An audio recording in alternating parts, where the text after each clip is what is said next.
Hi, folks. This is the Fighting Nerd and his co-host Jolly Roger. This is going to be a quick movie review of Wonder Woman, the 2017 version, of course. And I have to say, I was pleasantly surprised. DC finally managed to get one right.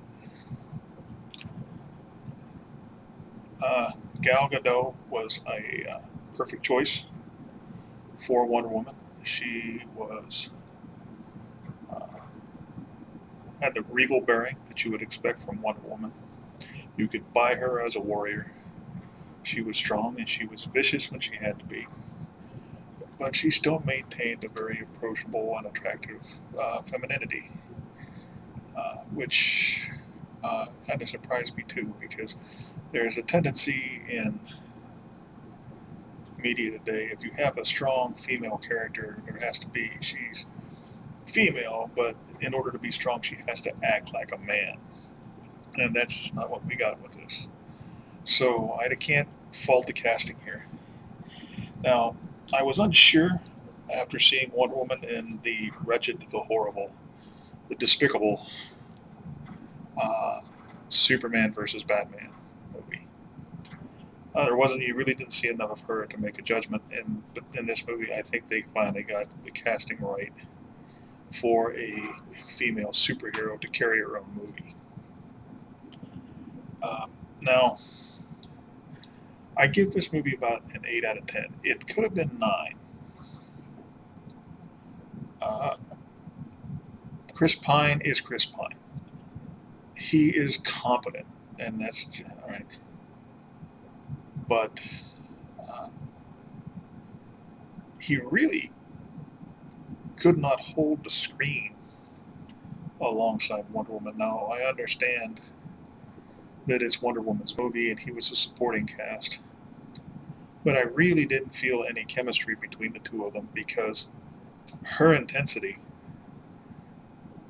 really outshone him. So I can't really make a strike on that movie, make a strike against the movie for that. But I think they needed an actor that had a bit more intensity to him. Now the movie looked great. World War One. Even for the most part, I didn't really wasn't paying attention to the history of it, but the props and the weapons and things seemed to be relatively accurate. That could be a whole other video though when it comes to that, and it's not that kind of a movie. What I liked about it was again Gal Gadot's uh, performance was first rate. And it actually had a story to it that made sense, uh, which in a DC movie is rare, if at all. The Man of Steel movie kind of sort of made sense, but you got distracted by Superman's mommy issues, and the Batman Superman movie was basically just about Superman being a ginormous dick.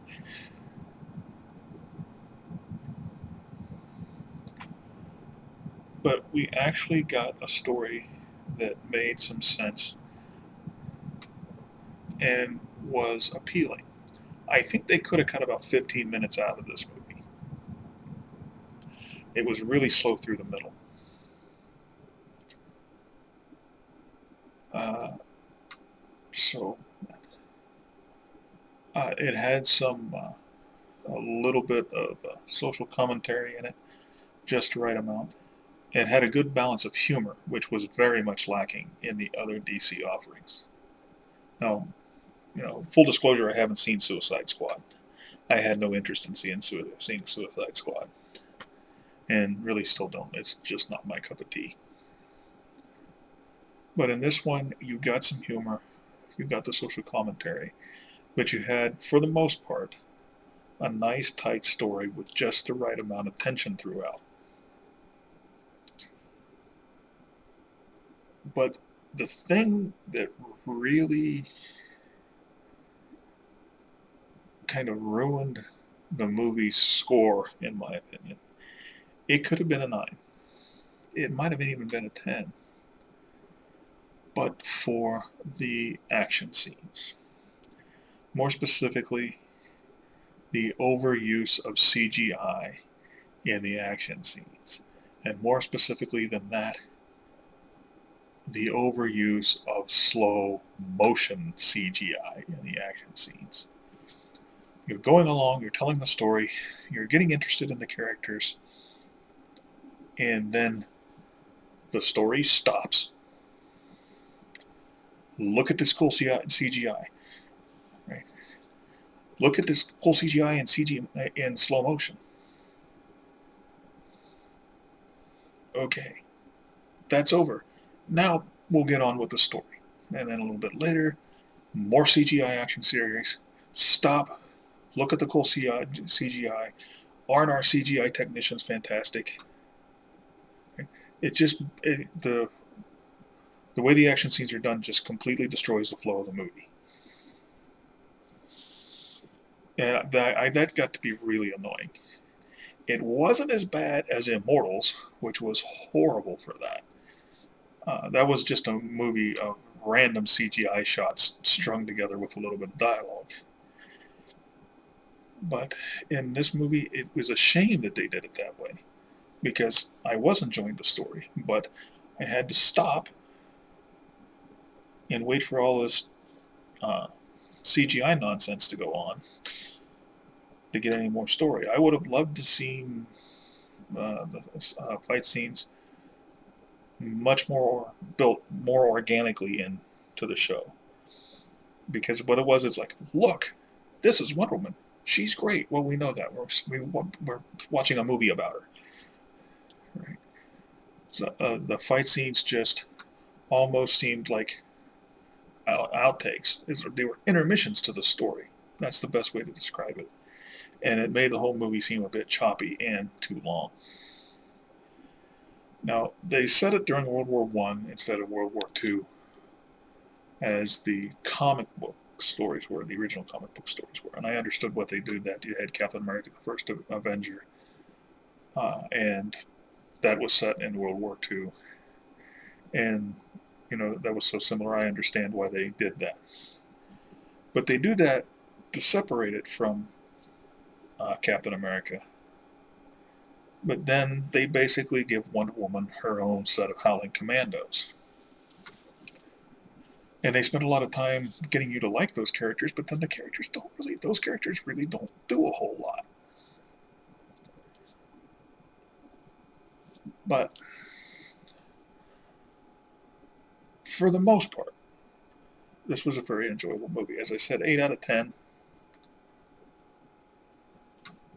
Which surprised me, because I figured DC was going to give us another dud. But and the CGI thing is something that is done so much in movies now. I could do a whole video just on why CGI is overused and in a lot of ways is ruining movies, particularly action scenes. They have forgotten, at least in the big movies, they've forgotten how to do a decent action scene. What we get is CGI enhanced, over choreographed fight scenes that look like they're dancing more than they are fighting. Or we get the agonizing slow motion stuff. Now, there are people out there that can do good fight scenes. The first season of Daredevil, those fight scenes were amazing, and they didn't use a whole CGI. You could see some in there, but it didn't look. They looked like they were fighting, not dancing. So there is hope. But bottom line, Wonder Woman's a good movie. I did enjoy it. It could be better.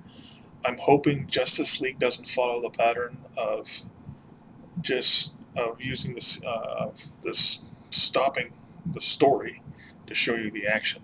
They need to integrate the action organically into the story.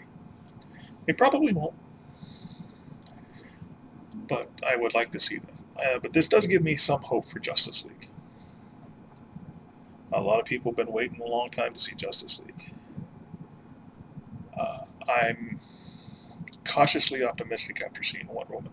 Hopefully, lessons learned after the ordeal that was Batman versus Superman. So that's it for tonight. I do recommend, for what it's worth, the Wonder Woman movie. Perfect casting. That's what I really took away from that. They could not have found a better Wonder Woman. So I will leave you with my normal admonishment and my heartfelt request to remember that words make history, and I bid you good night.